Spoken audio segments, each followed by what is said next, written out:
नमस्कार दोस्तों, स्वागत है आप सभी का एक बार फिर। जी हाँ दोस्तों, वक्त हो चला है तमाम देश और दुनिया की सभी बड़ी खबरें जानने का। पहली और बड़ी खबर निकल के सामने आ रही है। आपको बता दें, यूक्रेन के विदेश मंत्री का दावा, यूक्रेन में बने दुनिया के सबसे बड़े विमान को रूसी सैनिकों ने किया नष्ट।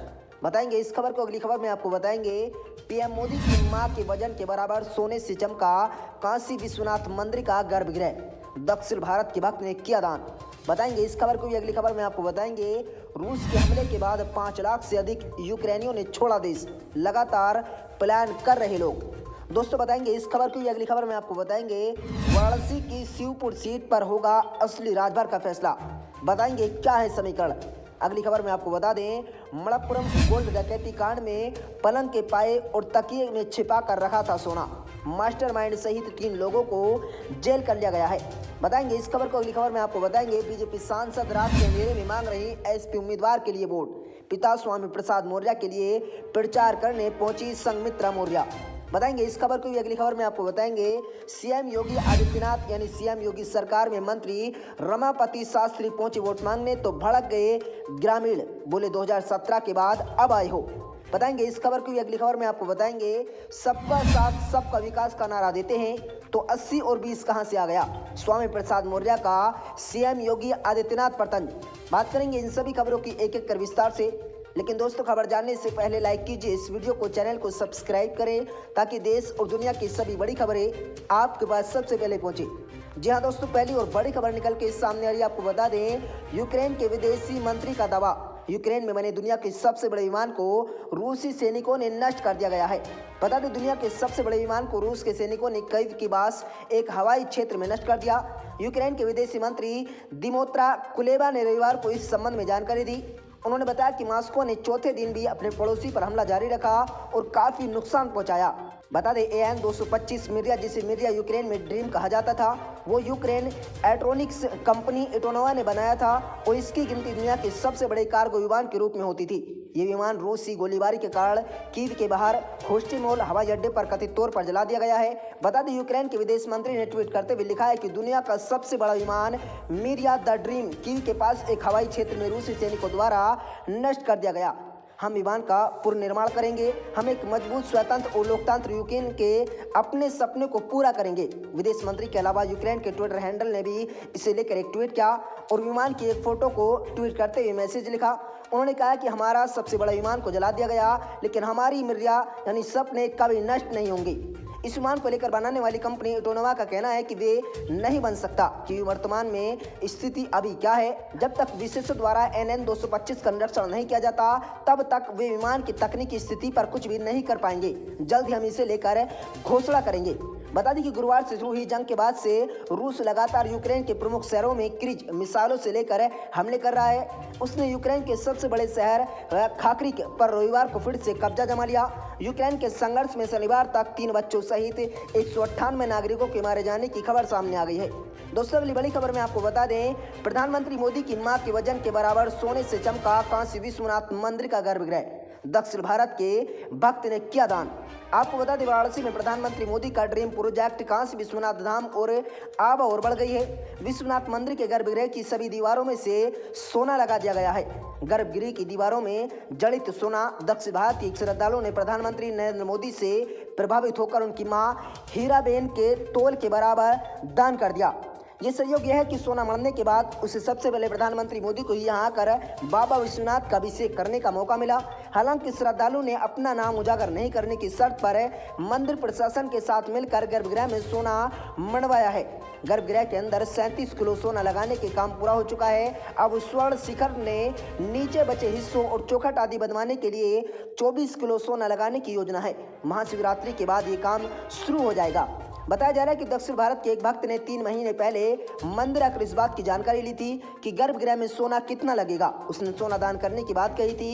ये भी कहा था कि उनका नाम गुप्त रखा जाए। मंदिर प्रशासन की अनुमति के बाद सोना लगाने के लिए मापने और साँचा बनाने की तैयारी शुरू कर दी गई। महीने भर की तैयारी के बाद शुक्रवार को सोना लगाने का काम शुरू किया गया, जो रविवार दिन पूरा हो गया। काशी विश्वनाथ धाम के लोकार्पण के साथ ही मंदिर के शेष हिस्से और गर्भगृह को स्वर्ण जड़ित बनाने की कार्य योजना बनने लगी थी। आपको बता दें वर्ष 1835 में पंजाब के तत्कालीन महाराजा रणजीत सिंह ने विश्वनाथ मंदिर के 2 शिखरों को स्वर्ण मंदिर कराया था। तब 22.5 मन सोना लगा था। इसके बारे में कई बार सोना लगाने व सफाई का कार्य प्रसारित होने लेकिन गतिरोध आता रहा। इस बारे में मंडलायुक्त और काशी विश्वनाथ मंदिर न्यास के लिए कार्यपालिका सहित के अध्यक्ष दीपक अग्रवाल ने कहा कि बाबा विश्वनाथ के एक भक्त ने सोना लगाने की इच्छा जताई थी। उसने नाम व पहचान उजागर नहीं करने की शर्त भी रखी थी। उसकी पहचान बताई नहीं गई है। सोने का तोल कराया गया है और ये स्वयं में ले लिया गया है। वहीं दोस्तों अगली बड़ी खबर निकल के सामने आ रही है। आपको बता दें रूस के हमले के बाद 5 लाख से अधिक यूक्रेनियों ने छोड़ा देश।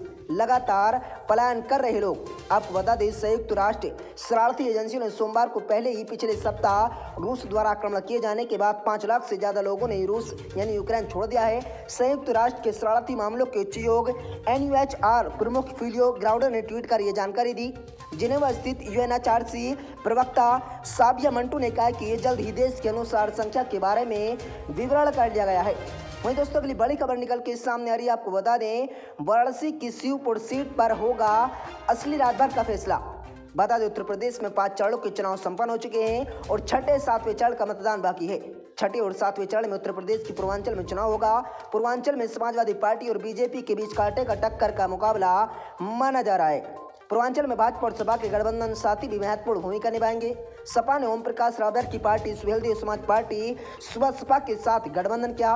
वहीं बीजेपी ने अपना दल सोनीलाल और निषाद पार्टी के साथ गठबंधन किया। बता दें कि 2017 में बीजेपी के सहयोगी रहे ओम प्रकाश राजभर 2022 के विधानसभा चुनाव में समाजवादी पार्टी के साथ हैं। ओपी राजभर ने दावा किया कि इस बार सपा गठबंधन भारी बहुमत से चुनाव जीतेगा। राजभर ने कई बार अपने बयानों में कहा कि गाजीपुर, बलिया, मऊ, आजमगढ़, जौनपुर में बीजेपी को एक भी सीट नहीं मिलेगी। साथ ही उन्होंने ये भी दावा किया कि वाराणसी की कुछ सीटों पर बीजेपी को सपा गठबंधन से हार का सामना करना पड़ेगा। बता दें बनारस जिले की शिवपुर विधानसभा सीट से ओम प्रकाश राजभर के बेटे अरविंद राजभर सुबह सपा के टिकट पर मैदान में हैं, जबकि बीजेपी ने योगी सरकार में मंत्री अनिल राजभर एक बार फिर से दांव खेला है। अनिल राजभर वर्तमान की शिवपुर विधानसभा सीट से विधायक। दोस्तों बता दें अरविंद राजभर ने न्यूज 18 से बातचीत के दौरान कहा कि एक लोडर को हराने के लिए एक नेता की जरूरत नहीं, एक नेता का शिष्य ही काफी है। हमारे यहाँ लोडर मिनिस्टर हैं, उन्हें पहले मुझसे लड़ना चाहिए और फिर किसी नेता से लड़ने के बारे में सोचना चाहिए। वाराणसी विधानसभा सीट से बीजेपी के उम्मीदवार के रूप में अनिल राजभर मैदान में है। अनिल राजभर ने न्यूज 18 से बातचीत के दौरान कहा कि 10 मार्च को सबको पता चल जाएगा कि असली राजभर का नेता कौन। अच्छा होता अगर ओम प्रकाश रावत खुद में खिलाफ चुनाव लड़ते, लेकिन मुझे नहीं लगता कि उन्होंने अपने बेटे की बलि का बकरा क्यों बनाया है। अगर हम वाराणसी जिले की शिवपुर विधानसभा सीट से बात करें तो यहाँ पर राजभर मतदाता निर्णायक भूमिका में रहते हैं। शिवपुर विधानसभा सीट पर मौर्य 85,000, राजभर 85,000, पटेल 45,000, ठाकुर 30,000, ब्राह्मण 20,000, यादव 18,000 और दलित मतदाता 20,000 हैं। वहीं दोस्तों अगली बड़ी खबर निकल के सामने आ रही है। आपको बता दें मलप्पुरम गोल्ड डकैती में बड़ा कांड सामने आया। पलंग के पाए और तकिए में छिपा कर रखा था सोना। मास्टरमाइंड सहित 3 को जेल। बता दें आगरा के कमला नगर में मलप्पुरम गोल्ड लोन कंपनी की शाखा से करोड़ों का सोना लूटने वाले गैंग का सरंगना नरेंद्र उर्फ लाला ने डकैती से लेकर पुलिस से बचने की पूरी योजना बनाई थी। आपको बता दें लाला पश्चिम बंगाल के दक्षिण 24 परगना में पकड़ा गया है। पुलिस ने उसका किराए का घर खंगाला तो तकिए, मनसद, कबाड़ सामान से लेकर लोहे के खोखले पलंग के पाए में भी सोने के जेवरात निकले। पुलिस ने एक एक करके 2 किलो 590 ग्राम सोना बरामद कर लिया है। उसने 1.5 किलोग्राम सोना को छिपाया है।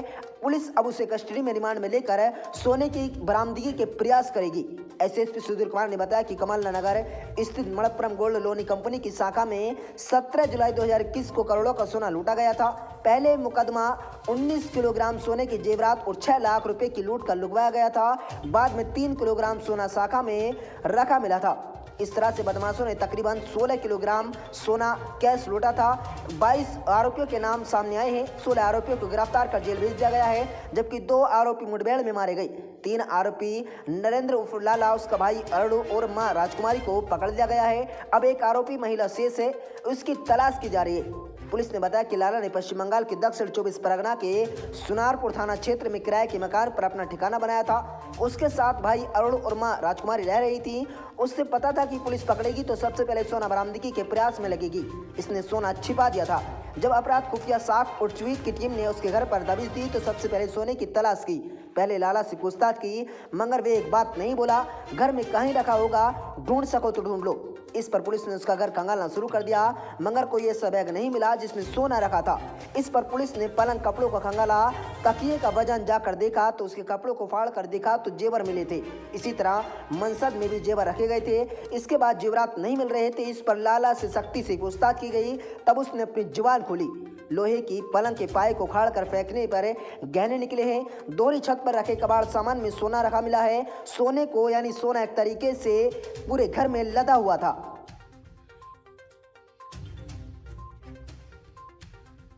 दोस्तों अगली बड़ी खबर में आपको बता दें, बीजेपी सांसद रात के अंधेरे में मांग रही एसपी उम्मीदवार के लिए वोट। पिता स्वामी प्रसाद मौर्य के लिए प्रचार करने पहुंची संघमित्रा मौर्य। बता दें, उत्तर प्रदेश विधानसभा चुनाव में राजनीति के अलग अलग रंग देखने को मिल रहे हैं। भाजपा सांसद को सपा उम्मीदवार के लिए वोट मांगते हुए देखा गया है। यूपी के फजील नगर से सपा उम्मीदवार स्वामी प्रसाद मौर्य की बेटी और बीजेपी सांसद संघमित्रा मौर्य वोट मांगती हुई नजर आई। इससे पहले संघमित्रा मौर्य ने साफ कर दिया था कि वे पिता स्वामी प्रसाद मौर्य के खिलाफ चुनाव प्रचार करेंगी। इससे पहले स्वामी प्रसाद मौर्य ने साफ कर दिया था कि वे पिता स्वामी प्रसाद मौर्य के खिलाफ प्रचार नहीं करेंगी। बीजेपी सांसद संघमित्रा मौर्य पूर्व कैबिनेट मंत्री स्वामी प्रसाद मौर्य की बेटी हैं। स्वामी प्रसाद मौर्य ने चुनाव की तारीखों के ऐलान के बाद बीजेपी का दामन छोड़कर समाजवादी पार्टी का हाथ थाम लिया था। स्वामी प्रसाद मौर्य इस बार अपनी परंपरागत सीट पडरौन छोड़कर कुशीनगर जिले की फजील नगर सीट से सपा के टिकट पर चुनाव लड़ रहे हैं। यहां उनका सामना बीजेपी के सुरेंद्र कुशवाहा से है। मीडिया रिपोर्ट्स के अनुसार संघमित्रा मौर्य रात में कुशीनगर पहुंची और यहां उन्होंने अपने पिता स्वामी प्रसाद मौर्य के लिए वोट मांगे। फजील नगर विधानसभा के जोरा मुगली गाँव में बीजेपी सांसद ने रविवार देर रात शाम के पिता फजील नगर विधानसभा के जोरा मुगली गाँव में बीजेपी सांसद ने रविवार देर शाम पिता के पक्ष में प्रचार किया। इसी दौरान जब बीजेपी कार्यकर्ता और स्थानीय मीडिया ने उन्हें देखा तो तुरंत गाड़ी में बैठकर आगे निकल गए। संघमित्रा ने जब पिता के पक्ष में प्रचार करने के लेकर पूछताछ की गई तो उन्होंने इनसे इनकार कर दिया। बोली कि स्वतंत्र रूप से यहाँ घूम रही हूँ। स्वतंत्र संघमित्रा मौर्य बदायूं से बीजेपी सांसद भी है। वहीं दोस्तों अगली बड़ी खबर निकल के सामने आ रही है। आपको बता दें, योगी सरकार में मंत्री रमापति शास्त्री पहुंचे वोट मांगने तो भड़क गए ग्रामीण। बोले 2017 के बाद अब आए हो। उत्तर प्रदेश विधानसभा चुनाव में 5 चरण संपन्न हो चुके हैं। ऐसे में अब 2 चरणों के लिए मतदान ही बचा हुआ है। इस चुनाव में योगी सरकार के मंत्री और भाजपा के नेता भाजपा की वापसी का दावा कर रहे हैं। इसी बीच एक वीडियो सामने आया जिसमें यूपी सरकार के समाज कल्याण मंत्री रमापति शास्त्री को लोगों के विरोध का सामना करना पड़ा। बता दें कि रमापति शास्त्री गोंडा जिले के मनकापुर विधानसभा क्षेत्र से बीजेपी सांसद यानी विधायक प्रत्याशी हैं। वहीं अब चुनाव के दौरान जब वे अपने निर्वाचन क्षेत्र में पहुंचे तो उन्हें लोगों के विरोध का सामना करना पड़ा। ग्रामीणों का आरोप है कि मंत्री रमापति शास्त्री 2017 में चुनाव जीतने के बाद दोबारा अपने क्षेत्र में नहीं आए हैं। वहीं 2022 में चुनावी आहट के बीच फिर से दिखाई दिए गए हैं। इसी बात को लेकर ग्रामीणों ने मंत्री का विरोध किया और उनके सामने ही भड़क गए। ग्रामीणों ने कहा कि 5 साल कहां गायब रहे थे, अब क्यों आए हो। बता दें कि रमापति शास्त्री इससे पहले अपने विवादित बयानों को लेकर काफी चर्चाओं में रहे हैं। बता दें कि 5वें चरण में गोंडा सदर से इस बार ब्रजभूषण शरण सिंह के बेटे प्रतीक भूषण भी चुनावी मैदान में अपनी किस्मत आजमा रहे हैं। वहीं गोसाईगंज में खब्बू तिवारी की पत्नी आरती तिवारी और अभय सिंह के बीच के टक्कर मुकाबला माना जा रहा है। बता दें कि अब 6ठे चरण का चुनाव 3 मार्च को होगा। इसमें 57 सीटों पर मतदान कराया जाएगा, जिसके लिए कुल 676 उम्मीदवार चुनावी मैदान में हैं। वहीं दोस्तों अगली बड़ी खबर निकल के सामने आ रही है। आपको बता दें, सबका साथ सबका विकास का नारा देते हैं तो 80 और 20 कहां से आ गया। स्वामी प्रसाद मौर्य का सीएम योगी पर तंज। उत्तर प्रदेश विधानसभा चुनाव से पहले भाजपा छोड़ समाजवादी पार्टी में शामिल हुए स्वामी प्रसाद मौर्य ने एक जनसभा में सीएम योगी आदित्यनाथ पर जमकर तंज कसा। स्वामी प्रसाद मौर्य ने कहा कि वे सबका साथ और सबका विकास का नारा देते हैं तो ये 80 और 20 कहां से आ गया। समाजवादी पार्टी के नेता स्वामी प्रसाद मौर्य ने एक जनसभा को संबोधित करते हुए भाजपा को लेकर कहा कि उन्होंने लोगों को देखने के लिए, आंख में धूल झोंकने के लिए सबका साथ सबका विकास का नारा दिया, लेकिन चुनाव के लिए इनका नारा बदल दिया गया और अब 80 से 20 हो गया। साथ ही उन्होंने ये भी कहा कि जब उनके लिए कुर्सी की बात आती है तो हिंदू की दुहाई देते हैं, लेकिन सत्ता में आते ही दलित और पिछड़ों की हत्या करते हैं। बाबा साहेब डॉक्टर अंबेडकर के सपनों का कत्लेआम करने से नहीं चूकते हैं। बता दें कि यूपी विधानसभा चुनाव की तारीखों का ऐलान होने से पहले योगी आदित्यनाथ ने एक इंटरव्यू में कहा था कि मैं विश्वास के साथ कह सकता हूं कि ये चुनाव 80 बनाम 20 का होगा। 80% लोगों का समर्थन एक तरफ होगा और 20% लोगों का दूसरी तरफ होगा। 80% सकारात्मकता के साथ आगे बढ़ेंगे और 20% विरोध करेंगे, लेकिन बीजेपी ही सत्ता पाएगी। हालांकि बाद में उन्होंने इस बयान को लेकर सफाई दी। योगी आदित्यनाथ ने कहा कि 10 मार्च को चुनाव परिणाम घोषित होने से पहले साफ हो जाएगा कि भाजपा 3/4 बहुमत के साथ सरकार बनाएगी और अब की विपक्षी सिर्फ 20% से लेकर लड़ाई करेंगे। इसके अलावा उन्होंने समाचार एजेंसी एनआई के साथ भी बातचीत की। उन्होंने ये भी बयान दिया कि जाति या धर्म को लेकर मैं बात नहीं करता। बता दें कि उत्तर प्रदेश में कोरोना प्रोटोकॉल के साथ 7 चरणों में चुनाव कराए जा रहे हैं। 10 फरवरी को पहले चरण का मतदान, दूसरे चरण का मतदान 14 फरवरी को, तीसरे चरण का मतदान 20 फरवरी को, चौथे चरण का मतदान 23 फरवरी को और 5वें चरण का मतदान 27 फरवरी को हो चुका है। 6ठे चरण का मतदान 3 मार्च और 7वें चरण का मतदान 7 मार्च को होगा और 10 मार्च को मतगणना होगी। आपकी क्या राय इन सभी खबरों को जानकर आप अपनी राय कमेंट बॉक्स में जरूर दें और आपको वीडियो अच्छे लगे तो इस वीडियो को लाइक और शेयर करें। मिलते हैं दोस्तों।